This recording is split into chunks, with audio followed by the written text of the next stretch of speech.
I'm Ashton Addison from EventChain for Investmentpitch Media and FinTech News Network. And today on Blockchain Interviews, we have Medha Parlikar, the CEO of Casper Labs. Medha, it's a pleasure to have you on the show today, and thank you for taking the time to be here. Likewise. Thank you for taking the time to talk to me.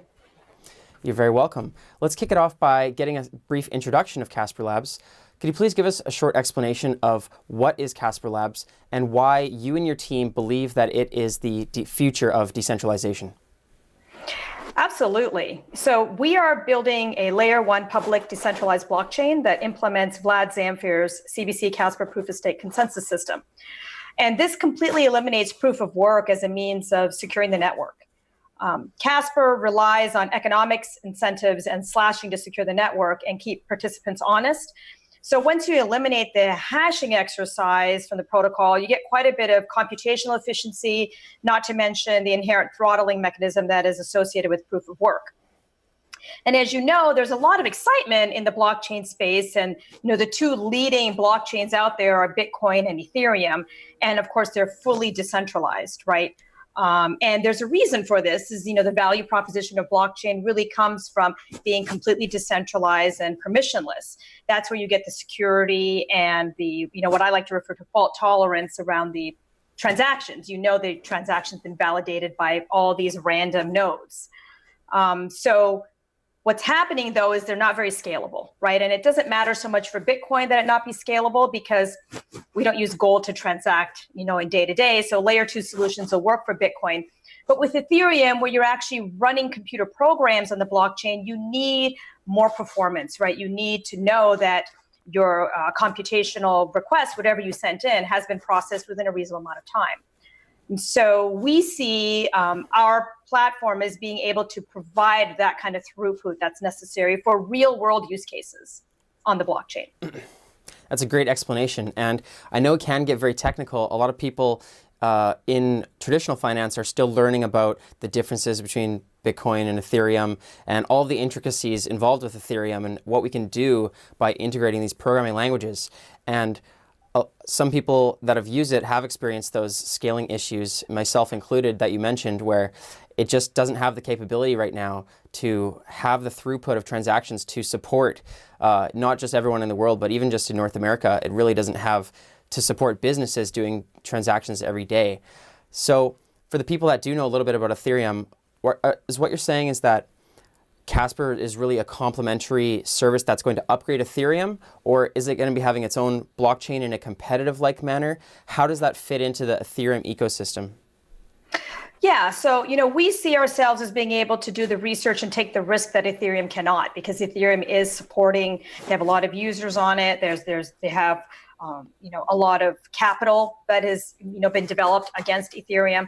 And so as a project becomes larger and larger, even a company, right? You think about let's even step outside of the blockchain space. Even you look at traditional companies, the larger a company gets, the more market capitalization it has. It's very natural that it's harder and as it should be, slower for it to adopt high risk changes. As you're aware, there is no CBC Casper protocol in production today. And this makes it a very risky proposition.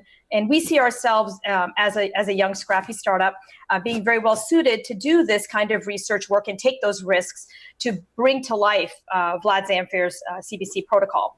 And once it's live, I fully expect that other blockchains out there will want to adopt the protocol once they see how it works and they have a running implementation of it. That's great, Medha. Yeah, there's been scaling issues in Ethereum, or at least people have been working on it. Vlad's been working on this for many years now, I believe. Was this something that came up right when Ethereum said, hey, we need to start working on scaling? How long has the project been in incubation for? Casper Labs was founded in November of 2018, but the team has been working on the CBC protocol for a little over a year. So we have a good, myself and our lead developers, we have a really good understanding of what it takes to implement the protocol. These things do take time. But yeah, we've been working on it for quite some time. I know Vlad's been working on it for 3 or 4 years, but we got involved in early 2018. That's great. And as you mentioned before, because Ethereum is a multi-billion-dollar market cap already, to make substantial changes is very risky.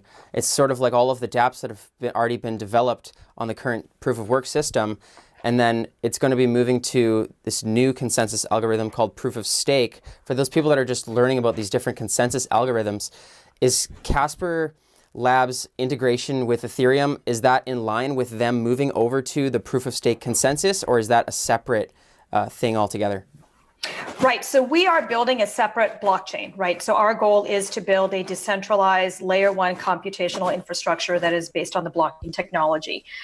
We believe that the research that we are doing, and once the implementation is live, it'll be very complementary to what Ethereum is doing. Our blockchain is different in many ways from the Ethereum 2.0 project. Ethereum is taking an iterative approach to implementing proof of stake.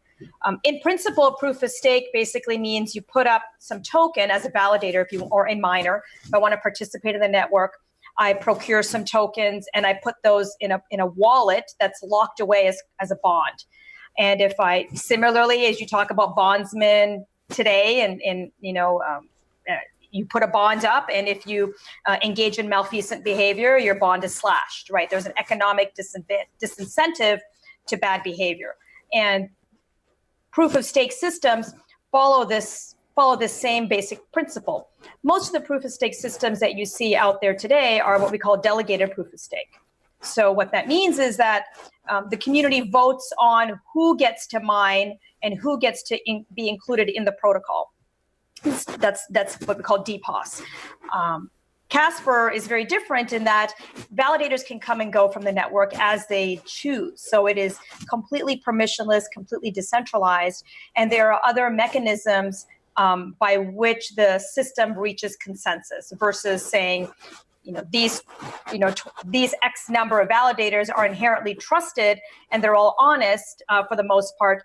In Casper, people can come and go as they need, which we believe is a key tenet to decentralization. That's the key property that both Bitcoin and Ethereum have. That's very interesting, Medha. Yeah, and I see what you mean about the delegated proof of stake.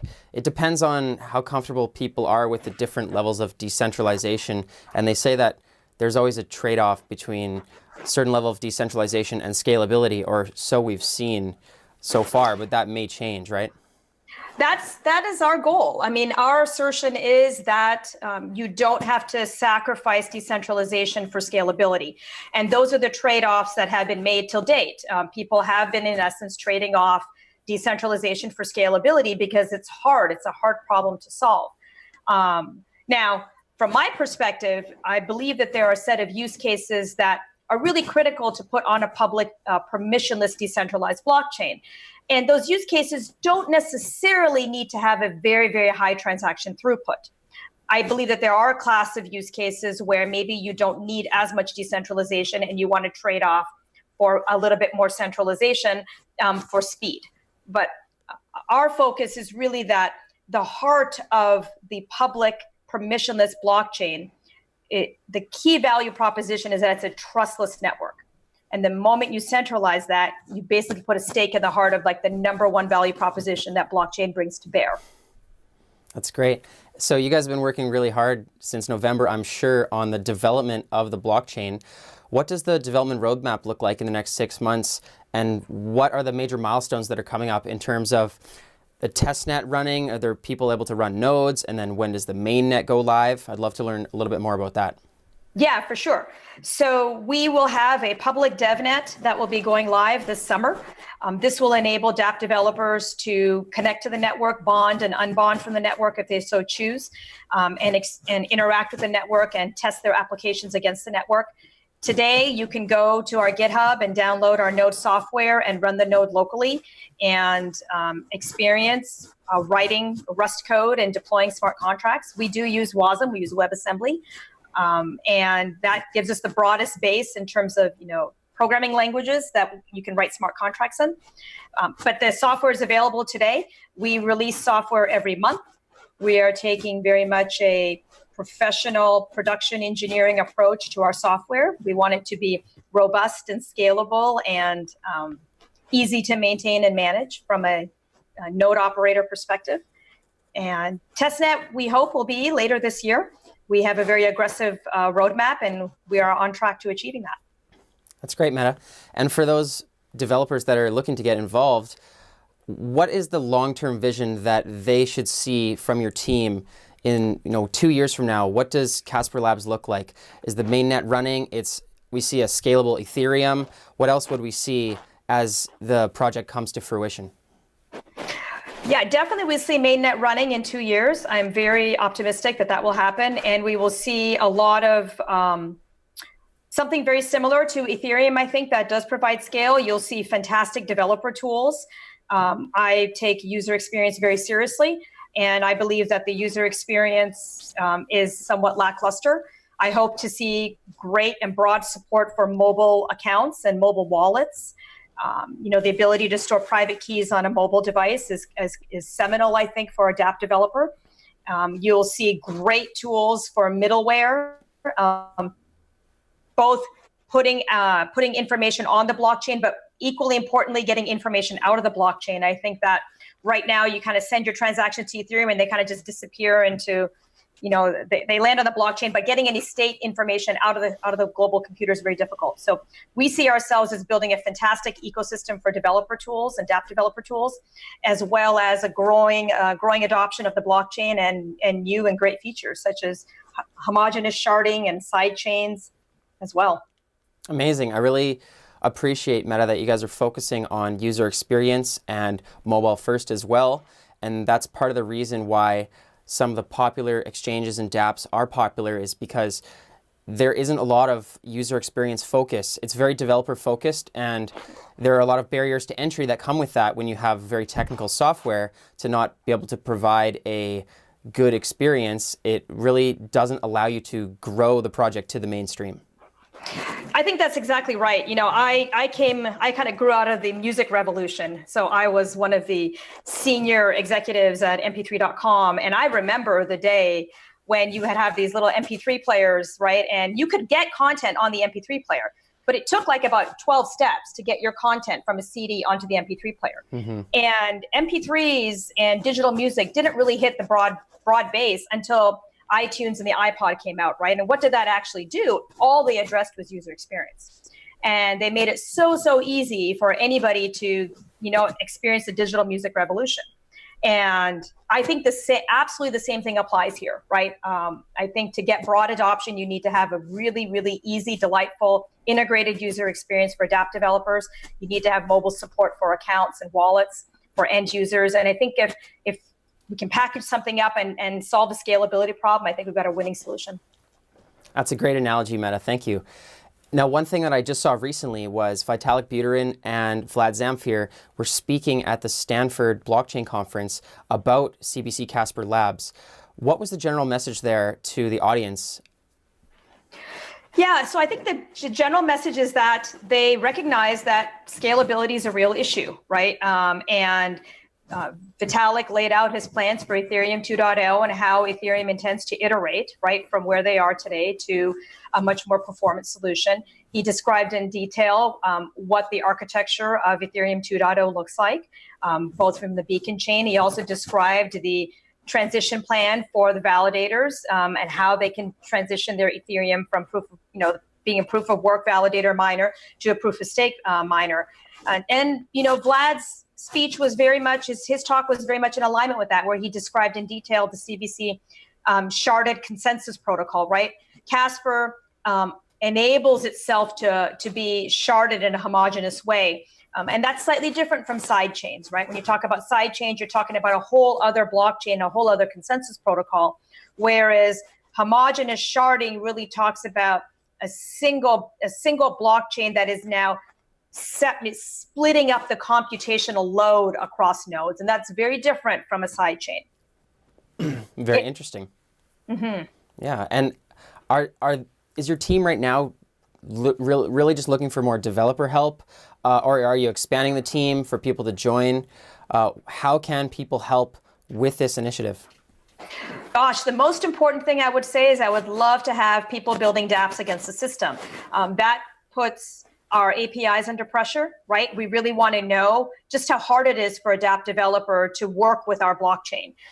We need that end user feedback. That's what's really going to drive the user experience, right? So if it takes them 7 steps to build and deploy their application, I'm going to go back to my team and say, okay, how can we distill this 7 steps down to 3 steps? How can we make it easier? How can we provide them better error messages, better interaction with the system? So dApp developers and people that that are looking to program and code against a blockchain, we would love to hear your feedback. That's amazing.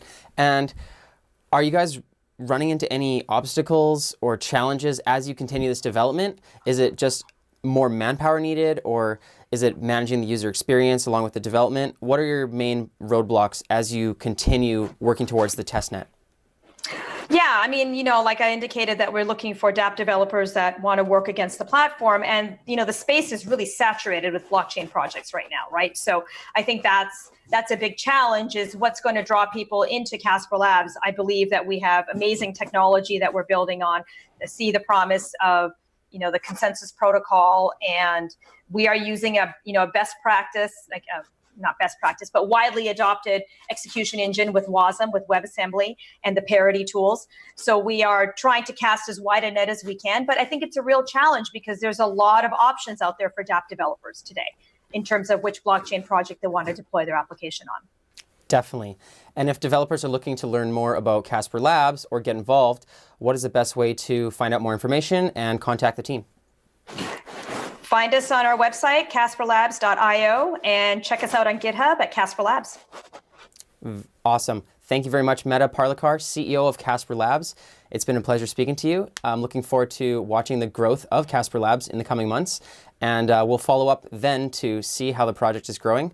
And thank you so much for your time today. Likewise. Thanks a bunch, Ashton. Bye-bye.